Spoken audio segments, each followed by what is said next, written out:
大家好，刚才打开德国媒体，获知现在伊朗已经对以色列发动了猛烈的军事打击，这是对以色列悍然炸毁伊朗驻叙利亚大使馆造成重大人员伤亡的报复。今天晚些时候，我将向大家做进一步的跟踪。本期节目是关于德国总理访华的。德国总理希尔茨带领一个庞大代表团再次访华，上次访华是2022年11月。估计大家看到本期节目时，他已经到达重庆。与默克尔时代相比，目前中德关系真的不好。除了国际因素，也有德国自己的因素，比如德国绿党就极度敌视中国。本次访华，其实德国国内阻力不小，有绿党内部的，也有来自反对党的压力。所有这些阻力，无外乎都是出于意识形态的阴暗及敌对心理。每次出访，必定会谈及一些恶心人的捏造出来的政治话题，当一回教师爷。德国外交没有独立性，所以也不用给予过高期待，合则两利，这是肯定的。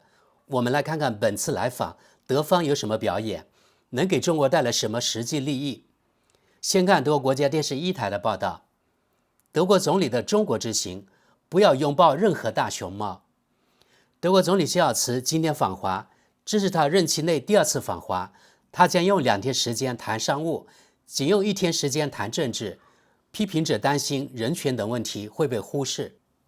德国总理花很多时间在中国，他将访问该国3天，他从未访问过任何地方这么长时间。但中国不是一个普通的国家，这就是为什么德国政府制定了一项特殊的中国战略。德国外长贝尔伯克将其概括为中国变了，这就是为什么我们的对华政策也必须改变，减少对中国的经济依赖，更加关注作为竞争对手的中国，这是之前的重点。那么这一次一切会有所不同吗？希尔茨说，没有改变的是，鄙人将与德国最重要的商务领袖一起前往中国，并明确表示，我们对经济上与中国脱钩没有兴趣。主要重点是经济。事实上，出访这前2天将主要围绕经济展开。第1天的行程是重庆，重庆可能是世界上人口最多的城市，拥有3200万居民。在那里，德国总理将参观一个由德国人参与的氢气生产设施，并由中国建筑专业的学生向他讲解现代城市规划。第2站是上海，直到行程的第3天，即周二，希尔茨才抵达北京，并会见中国国家主席习近平。莫卡托中国研究所的中国问题专家曾格林对此表示担忧。中国政府会这样认为，德国总理来了，用3天时间率领代表团前往3个不同的城市，在与习近平讨论其他一些关键议题之前，重点更多放在经济问题上。德国只是补充，这个莫卡托中国研究所是被中国制裁的一个机构，因为它敌视中国，过去对于新冠疫情及新疆散布了一些关于中国的敌对言论，对中国影响极坏，所以上了被中国制裁的黑名单一点也不奇怪。它背后的金主非常微妙，这是个成立时间不长，但在德国很有影响力的所谓智库。德国电视1台作为德国国家媒体，这个时候还把莫卡托中国研究所搬出来，表明德国政府对中国什么态度，大家细品。莫卡托中国研究所这位所谓中国问题专家的意思是，政治谈得太少了，应该花更多时间来恶心中国。难怪德国及西方这些年对中国就是政治挂帅，他们的好日子过得太久了，以为不要经济，天天讲政治，可以继续过发达国家的生活。我们继续往下，希尔茨想谈及乌克兰战争问题。德国总理希望在北京谈及的困难话题之一是中国在俄罗斯对乌克兰战争中所扮演的角色。北京站在克里姆林宫一边，他被美国怀疑向俄罗斯提供可用于军事目的的物资。德国总理已经多次谈到这一点，我再次呼吁中国政府在这场战争中对俄罗斯施加更大的影响力。重要的是，中国不再向侵略者俄罗斯提供武器。专家们怀疑希尔茨的担忧，这次是否会产生任何影响？中国不会因为德国总理的批评而改变战略。中国问题专业研究机构莫卡托中国研究所的主任霍塔里说，在我看来，我们现在并不指望中国政府会成为和平缔造者。诚然，对于肖尔茨来说，利用这次难得的机会，面对面的向习主席阐述他对全球政治和经济的立场是非常重要的。中方必须明白，他正面临着来自西方的一堵墙，必须采取真正强硬的措施来保护欧洲的工业基础等。北京也必须从德国总理那里听到这一点。霍塔里说，呼吁为维吾尔和西藏说话。人权卫士们希望德国总理在北京也能为受压迫的维吾尔族和西藏挺身而出。德国西藏倡议组织的米塞尔表示了他的失望。例如，当我们试图与总理府合作时，我们就看到了这一点。当我们向总理府提出问题时，我们被忽视。我们的电子邮件和信件最终都消失在黑洞里，根本没人回应。米塞尔说，如果询问的是人权问题，总理府的优先事项似乎不在这里。至少，人权卫士们为总理提供了一个好建议，以避免在拍摄漂亮照片时被中国政府阻拦。在任何情况下都不要拥抱大熊猫。好，朋友们，这就是德国国家电视1台的报道，花了大量的篇幅在讲恶心的子虚乌有的政治问题。这是西方选举制国家的一贯操作，因为要用政治话题来恶心一把中国，才好向他们国内选民交差。我们来看看本报道的延伸报道阅读吧，看标题就行了。比如说这条，德国外贸商会的调查，德国企业抱怨在中国的劣势。这其实与事实不符。2023年，德国企业投资中国创新高。如果德国企业在中国真的处于劣势，那德国企业还继续投资吗？而且投资还创新高？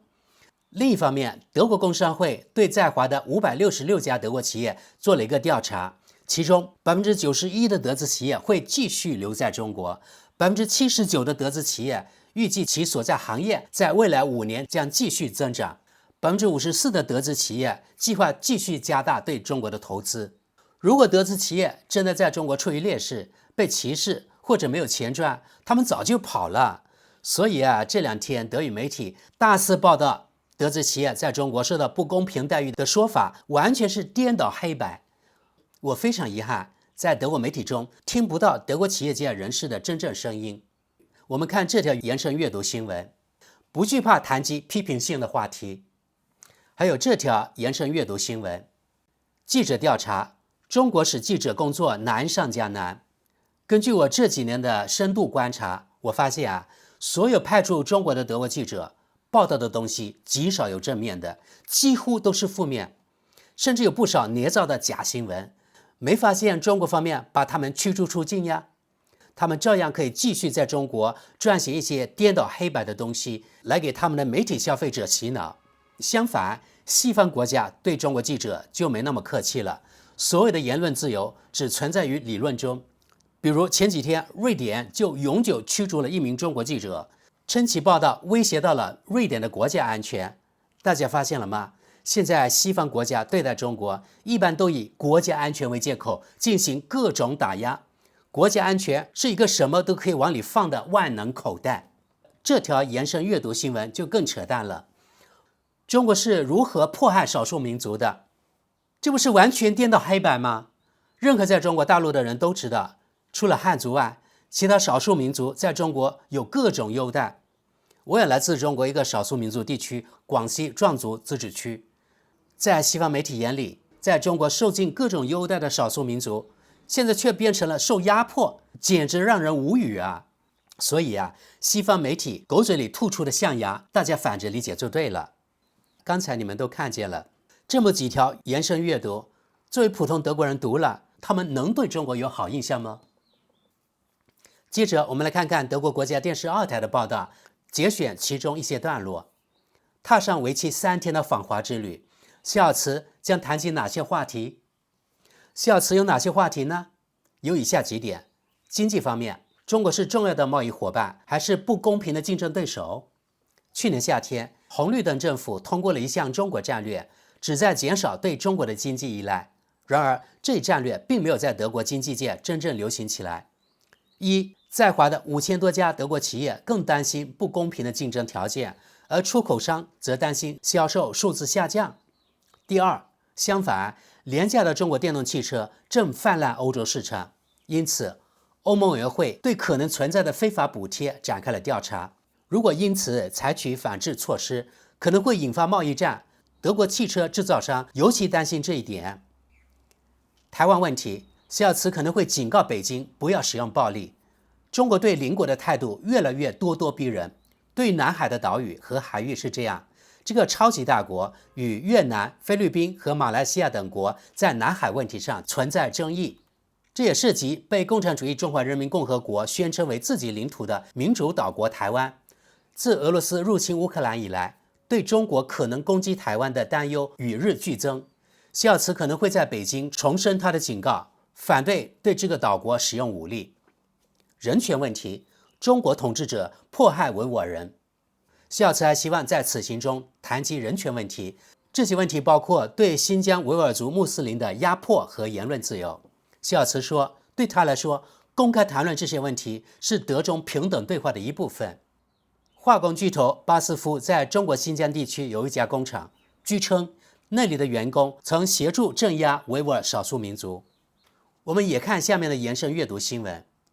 通过虚假信息进行宣传，中国如何影响美国大选？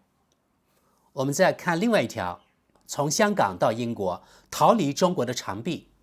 约有20万香港人出走英国，一些人继续在遥远的他乡为故乡的民主和言论自由而战。现在我们看德国国家电视1台的网友评论。第一条评论：为什么正常世界里还有人接待这个小丑？下一条评论：报道中提到中方必须明白，上一个这么说的人是珍妮特·耶伦，这让美国付出了高昂的代价。2家向台湾提供武器的军事供应商被制裁，几百万吨小麦订单被取消，互相学习嘛。下一条评论：现实情况是，据称受压迫的中国维吾尔族比乌克兰的俄罗斯民族生活要好得多。下一条评论：报道中提到，批评者担心人权等问题会被忽视。于是这位网友说，鉴于德国对以色列进行种族灭绝的支持，这真是一种嘲弄。下一条评论：过2天他还能记起什么吗？他甚至不知道自己代表哪个国家。下一条评论：我投票给了这个小丑，为此我每天都觉得丢脸。下一条评论：什么？他会见共产主义独裁者？贝尔伯克外长过去就是这么说的。下一条评论：让我们看看肖尔茨是否同样受欢迎。当然，这是不可能的。下一条评论：肖尔茨会空手而归，因为德国尖锐批评了德国联邦外交部长贝尔伯克称中国国家主席习近平为独裁者。中国外交部发言人毛宁说，这番言论是公开的政治挑衅。下一条评论：一个支持加沙种族灭绝的政府总理，竟然要站出来维护中国的人权，你们已经完全疯掉了。下一条评论：在不为中国制定任何西方民主的贸易条件的情况下，他将比贝尔伯克更成功。下一条评论：最好3天都谈经济，德国与中国政治无关。下一条评论：他的政府先是侮辱中国，然后又祈求习近平支持乌克兰，他们完全脱离了现实。现在我们看德国电视2台的网友评论，看看是否与德国电视1台的网友评论一样。第一条评论：他的穿着太丢人了。下一条评论：这张漫画上的文字是欧盟作为车夫拉着山姆大叔，这个人力车就是跨大西洋联盟。山姆大叔坐在车上发号施令，命令车夫欧盟加油，赶快追上中国，弄得欧盟叫苦不迭。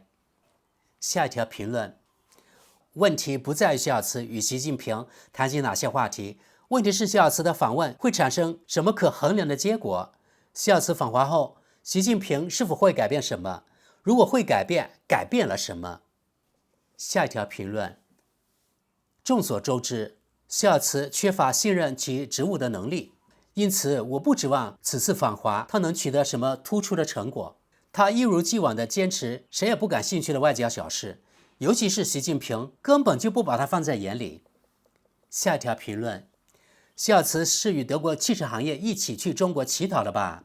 中国肯定会让肖尔茨告诉他如何在乌克兰问题上与俄罗斯打交道，尤其是在中国参加了上次俄罗斯军事演习之后，肖尔茨的肥皂泡会遭遇严重反击吗？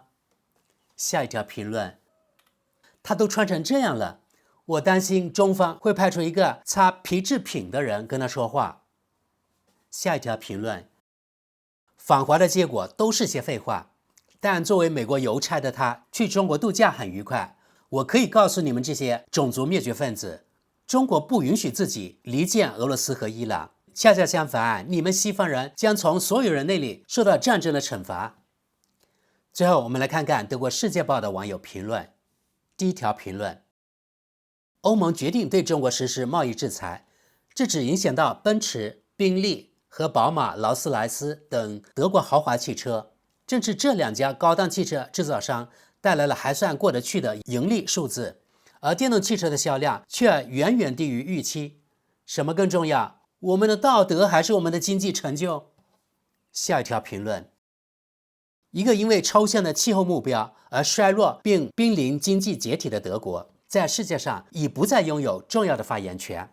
我们可以庆幸自己仍被允许与中国进行贸易。我们的道德教条主义已经彻底吓跑了亚洲的其他贸易伙伴。显然，交通灯政府领导下的德国对退出世界贸易队伍感到非常高兴。肖尔茨认为他走在正确的道路上。下一条评论，总是这样，布鲁塞尔希望保护欧洲共同市场免受不公平补贴竞争者的影响。实际上，不公平这个词在这里已不再合适。多年来，欧盟一直走在保护内部市场的前列。目前，在欧盟，从补贴到保护主义贸易限制和完善的官僚贸易壁垒几乎无所不包，必要时还辅以制裁。除欧盟外，中国、美国和其他国家也在实施这种不公平行为。下一条评论，中国是不容忽视的，把工业和贸易政策完全交给布鲁塞尔的官僚们是愚蠢的。下一条评论，我相信他会再次谈及民主和人权，以他一贯的音量，声音低到听不见。他最好小心点儿，因为中国不再需要听这些胡言乱语了。下一条评论，不幸的是，德国与其他重要国家之间的关系越来越多的被利益所决定，而这些利益只在非常有限的范围内服务于我们的国家利益。我们正在追随美国的路线。涉及到俄罗斯，我们甚至是这场灾难的先行者；涉及到中国，则要稍微收敛一些。我的印象是，自默克尔以来，我们已经放弃了很大一部分主权，我们让自己被我们无法反对的力量所驱动，这将造成惨痛的代价。我们不再是可预测的，这就是为什么对美国政策变化的恐惧是可以理解的。欧盟和德国这种非常顺从的态度将加速我们作为一个有影响力地区的灭亡。被视为先锋作用的气候政策无法弥补这一点，相反，它最终将使我们陷入贫困。下一条评论，他是有史以来最差劲的民选总理。好，各位朋友，以上所有网友评论几乎没有人肯定这届德国政府以及这个德国总理的，真是太讽刺了。他们不就是德国人选出来的吗？有什么好抱怨的？所以说到这里呢，我又想起了那句网络名言：自己约的炮，含泪也要打完。